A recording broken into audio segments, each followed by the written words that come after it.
नमस्कार दोस्तों।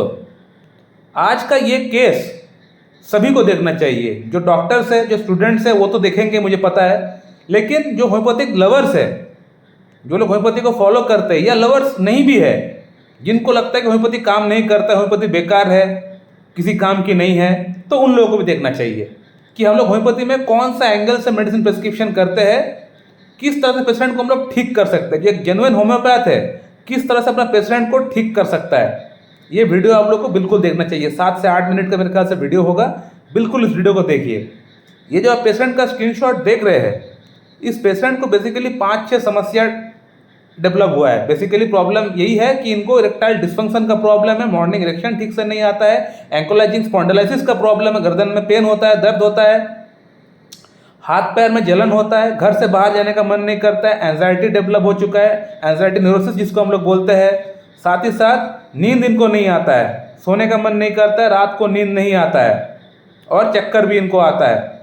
तो ये तमाम समस्याएं इनका अंदर थी नहीं इससे पहले, ये अचानक डेवलप हुआ है पिछले 2 महीने में। एक्चुअली ये पेशेंट किसी अपना फ्रेंड जो कि अस्पताल में एडमिट था उसको देखने के लिए हुआ गया था। उसको देख के वो रिटर्न आ ही रहा था। देख के रिटर्न आते वक्त इनका आंख के सामने कोई एक नौजवान का एक्सीडेंट हो गया और उस एक्सीडेंट में उस व्यक्ति का मृत्यु हो गया। और ये एक्सीडेंट उसका आंख के सामने सब कुछ घटा, ब्लड वगैरह सब कुछ देखने के बाद उनसे सहन नहीं हुआ। उनको वहीं पर चक्कर जैसा फील होना स्टार्ट हो गया, उल्टी जैसा आना स्टार्ट हो गया। उसको वो देख के विचलित होना उसका मन स्टार्ट हो गया। वो घर वापस आने लायक नहीं थे ये पेशेंट। किसी प्रकार घर तो वो आ गया, लेकिन वो इंसिडेंट को अपना आंख के सामने देखने के बाद से ही इनका अंदर रात का नींद गायब हो गया। इनको भूख प्यास सब लगना बंद हो गया। इनका गर्दन में पेन, जो स्पॉन्डिलाइसिस का जो पेन है वो स्टार्ट हो गया। ये अक्सर होता है डोपामाइन घट जाने के कारण से। डोपामाइन जो हार्मोन है ये हमें रिलैक्स फील कराता है, अच्छा फील कराता है। एंडोमॉर्फिन जो हार्मोन है अच्छा फील कराता है, ये घट जाता है तभी इस तरह का कंडीशन डेवलप हो जाता है हमारा अंदर। तो इस पेशेंट का अंदर अब जीने का मन नहीं कर रहा है, कुछ भी अच्छा नहीं लगता है। इनका शादी सामने होने वाला है, 8 से 4-6 महीना बाद शादी है। इस बात को सोच सोच के और वो परेशान हो रहा है कि मेरा शादी सामने है, मैं कैसे शादी करूँगा। जो फियांसे उससे बात तक करना बंद कर दिया है, उसको बात करने भी मन नहीं करता है। यानी जो कंडीशन डेवलप हो गया है उसको देख के ये डर गए हैं। एलिमेंट फ्रॉम फ्राइट आफ्टर हम लोग रूब्रिक इसका देखेंगे कि वहाँ कौन कौन सी मेडिसिन है।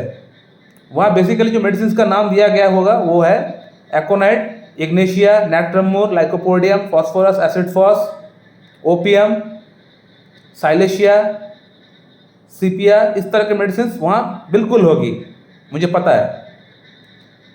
लेकिन इस पेशेंट को जो मेडिसिन मैं प्रेस्क्राइब किया हूँ वो है मेडोराइनम। आज से 2 महीना पहले इस पेशेंट को मैं मेडोराइनम प्रेस्क्राइब किया था 0/1, 2, 3, 4। मेडोराइनम से ये पेशेंट पूरी तरह क्योर हो चुका है। जो इनका अंदर जो डर था, जो फ्राइट था, वो फ्राइट पूरी तरह घट चुका है। सब कुछ अब बेटर फील होना स्टार्ट हो चुका है। हाथ पैर में जलन कम हो गया है, सर दर्द कम हो चुका है, रात को नींद आ रहा है, गर्दन का दर्द कम हो गया है, चक्कर नहीं आता है।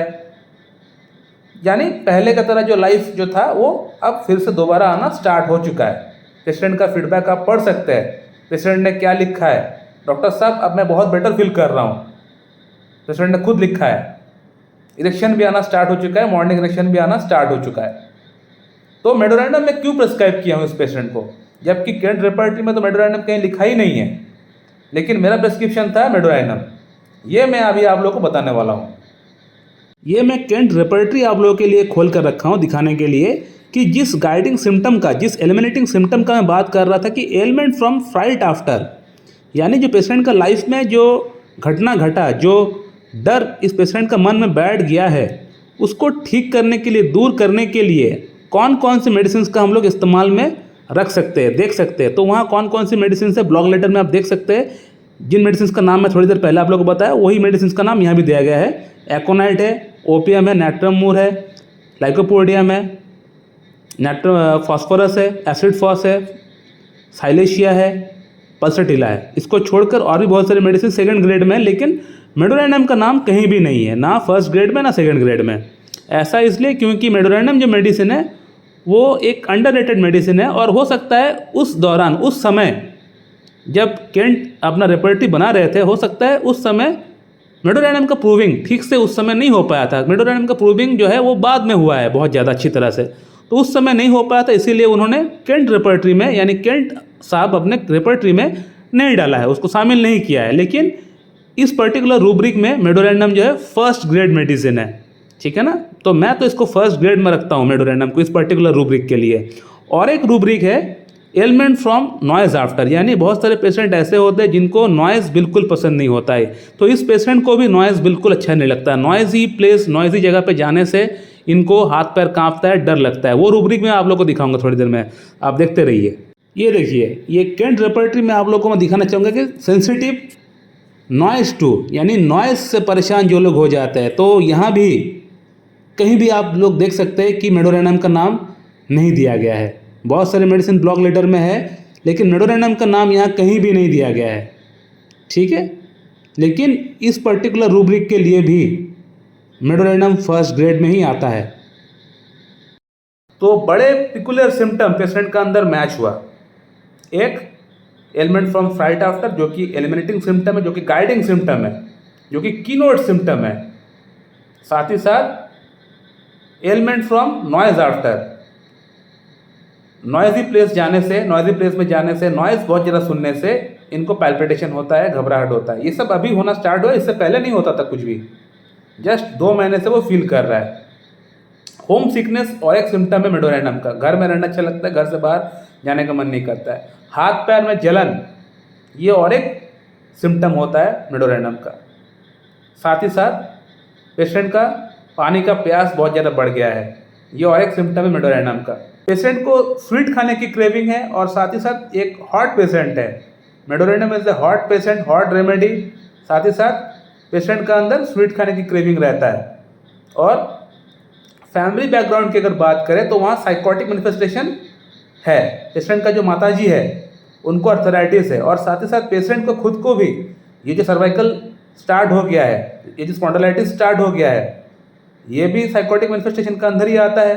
साथ ही साथ पेशेंट के गले के आसपास बड़ा बड़ा वार्ड्स है, तो ये भी साइकोटिक है।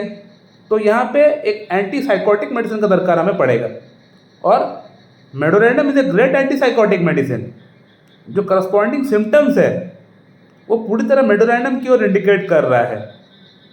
तो मेडोराइनम दिए बगैर ये पेशेंट ठीक अब नहीं हो पाएगा। मेडोराइनम ही एकमात्र एक मेडिसिन है जो कि कॉन्स्टिट्यूशनल मेडिसिन के तौर पे अब इस पेशेंट को पूरी तरह ठीक कर देगा। तो ऑलमोस्ट ठीक हो चुका है पेशेंट, काफ़ी अच्छा इम्प्रूवमेंट हो चुका है, 70-75% इम्प्रूवमेंट हो चुका है पेशेंट को। रिमेनिंग जो इम्प्रूवमेंट थोड़ा बहुत बचा हुआ है, ये आगे का मेडिसिन से पूरी तरह हो जाएगा। तो मेरे ख्याल से इस वीडियो से आप लोगों ने ये देख लिया है कि होम्योपैथी मेडिसिन फिक्स नहीं होता है, ये patient to patient, case to case vary करता है। अब अगर ये पेशेंट मेरे पास आके मुझे बोलते डॉक्टर साहब मुझे इरेक्टाइल डिस्फंक्शन का प्रॉब्लम है, बाकी प्रॉब्लम से अगर मुझे नहीं बताते, सिर्फ मुझे ये बोलते कि डॉक्टर साहब मुझे इरेक्टाइल डिस्फंक्शन का प्रॉब्लम है, मुझे आप ठीक कर दो, तो इस पेशेंट को मैं वही एग्नस कैस्टस बोला होता, कैलाइडियम बोला होता, या टेस्टिसिकार्डी खाने के लिए बोला होता, अश्वगंधा खाने के लिए बोला होता। तो क्या इन मेडिसिन से इस पेशेंट का प्रॉब्लम ठीक हो जाता? नहीं होता, बिल्कुल भी नहीं होता। तो फिर ये पेशेंट क्या बोलता, डॉक्टर साहब बेकार है, होम्योपैथी काम नहीं करता है। तो मेरा बदनाम होता, साथ ही साथ होम्योपैथी का बदनाम होता। तो इस पेशेंट से मैं बात किया, पूरा थॉरोली केस टेकिंग किया, प्रॉब्लम का रूट क्या है वो जानने का प्रयास किया, तब जाके जो मेडिसिन का सिलेक्शन किया वो मेडिसिन काम किया। सिंगल मेडिसिन प्रेस्क्राइब किए, कोई 8-10 मेडिसिन प्रेस्क्राइब नहीं किए इस पेशेंट को, सिंगल मेडिसिन से प्रॉब्लम ठीक हो गया। बहुत अच्छा इंप्रूवमेंट हो गया इस मेडिसिन से, बहुत अच्छा इंप्रूवमेंट आना स्टार्ट हो चुका है, बहुत बढ़िया मॉर्निंग इरेक्शन आना स्टार्ट हो गया, बहुत अच्छा लिबिडो डेवलप होना स्टार्ट हो गया इस मेडिसिन से।